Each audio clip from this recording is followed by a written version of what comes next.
स्वागत है आपका नवोदय टाइम्स पंजाब केसरी में। मैं हूं दीक्षा शर्मा। देश प्रदेश की तमाम खबरों के साथ हम आपके समक्ष आ चुके हैं। शुरुआत करना चाहेंगे बड़ी खबर से। रशिया पाकिस्तान की मदद करना चाहता है। रशिया कम दामों में पाकिस्तान को तेल देने के लिए तैयार है, लेकिन पाकिस्तान की ओर से अभी तक इसे लेकर कोई आधिकारिक मांग नहीं की गई है। लेकिन पाकिस्तान में रूसी राजदूत की ओर से ये बात कही गई है कि अगर पाकिस्तान पहल करता है तो रशिया कम दामों में पाकिस्तान को तेल बेचेगा। इसके कई मायने अभी निकाले जा रहे हैं, क्योंकि भारत और रूस की दोस्ती काफी अच्छी रही है और इसी बीच अब रशिया पाकिस्तान की मदद करना चाह रहा है। तो अलग अलग चर्चाओं का दौर है, आखिरकार किस वजह से। और दूसरी बड़ी जानकारी ये भी सामने आई है कि देखिए अब पूरी तरह से पुष्टि हो चुकी है, पाकिस्तान में तेल की कमी चल रही है। ये बात पाकिस्तान के पेट्रोलियम सचिव की ओर से वहां की संसद समिति को कही गई है, जिसमें उन्होंने ये बताया है कि वहां पर अब 11 दिन का तेल बचा है।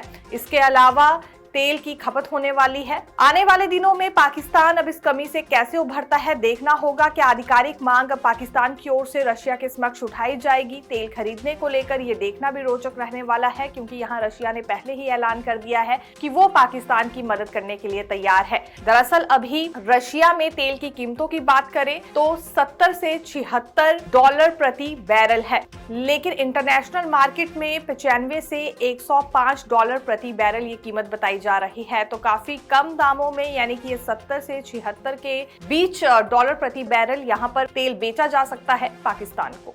ईरान और इजराइल का युद्ध खत्म होने का नाम नहीं ले रहा है। जहां पहले शांति वार्ता को लेकर चर्चा चल रही थी, अब नई जानकारी सामने आई है। इजराइल और अमेरिका की ओर से एक और बड़ा हमला ईरान पर किया गया है और इस बार हमला ईरान के सबसे बड़े गैस फील्ड पर किया गया है, यानी कि आर्थिक तौर पर अब बड़ा नुकसान पहुंचाने की कोशिश ईरान को की गई है इजराइल और अमेरिका की ओर से। इतना ही नहीं, एक बड़े शहर को भी निशाना बनाया गया है इजराइल और अमेरिका की ओर से। काफी लोग वहां पर मारे गए हैं। इंटेलिजेंस मिनिस्टर को भी मारा गया है। ईरान ने चेतावनी दी है कि अब कई बड़े शहरों पर ईरान की ओर से हमला किया जाएगा, खास तौर पर जहां अमेरिका के लोग हैं या फिर जहां आर्मी कैंप बेस बनाए गए हैं अमेरिका की ओर से। लेकिन पहले ही इजराइल और अमेरिका ये स्पष्ट कर चुका है कि अगर ईरान खुद से शांति वार्ता के लिए आगे बढ़ता है तो वो बात सॉर्ट आउट करने की कोशिश करेंगे, लेकिन अब ईरान ने चेता दिया है कि पूरा हिसाब वो बराबर करने वाला है। बीते कल ही जानकारी सामने आई थी जब 300 से ज्यादा जवान ईरान के मार दिए गए थे।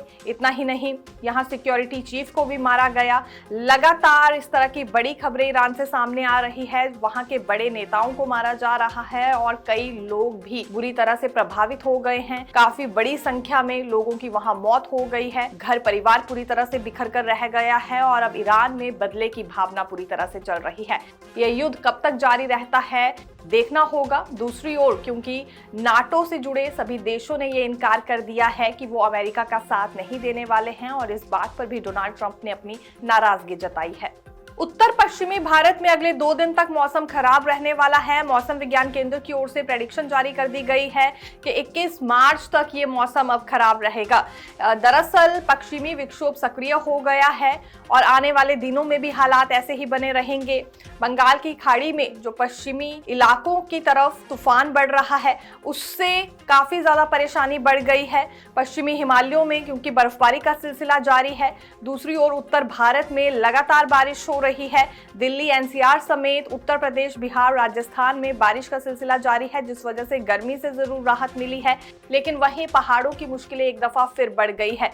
लगातार बर्फबारी होने की वजह से ऊंची चोटियों पर सड़क मार्ग बंद हो गए हैं। कई वाहन हिमाचल प्रदेश में फंस गए थे, हालांकि उन्हें अब सुरक्षित निकाल लिया गया है।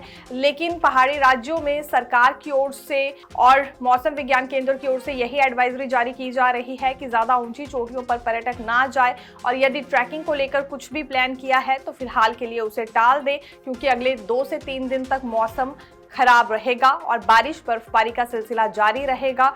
उत्तर भारत में खासतौर पर मैदानी राज्यों की बात करें तो गरज चमक के साथ बारिश होने वाली है और इसी के अतिरिक्त ओलावृष्टि को लेकर भी आसार जताए गए हैं। आज से चैत्र नवरात्र की शुरुआत होने जा रही है। पूरे वर्ष भर में भक्तों को इन नवरात्रों का इंतजार रहता है। दिल्ली में भी इसके लिए तैयारियां शुरू कर दी गई थी और सभी शक्तिपीठों को सजा दिया गया है। आज भक्तजन हर मंदिर के द्वार पहुंचने वाले हैं माता रानी का आशीर्वाद लेने के लिए। अध्यात्म, श्रद्धा और विश्वास के पावन पर्व चैत्र नवरात्र की आज से शुरुआत हो रही है। कलश स्थापना के साथ ही साधना का शंखनाद होगा। नवरात्रि का प्रत्येक दिन देवी माँ के विशिष्ट रूप को समर्पित होता है और हर स्वरूप की उपासना करने से अलग अलग प्रकार के मनोरथ पूर्ण होते हैं। नवरात्रि के पहले दिन यानी चैत्र शुक्ल पक्ष प्रतिपदा तिथि पर कलश स्थापना के साथ माँ के पहले स्वरूप माँ शैलपुत्री की पूजा आराधना होती है। पल पल की अपडेट जानने के लिए देखते रहिए नवोदय टाइम्स पंजाब केसरी। मैं दीक्षा शर्मा, धन्यवाद।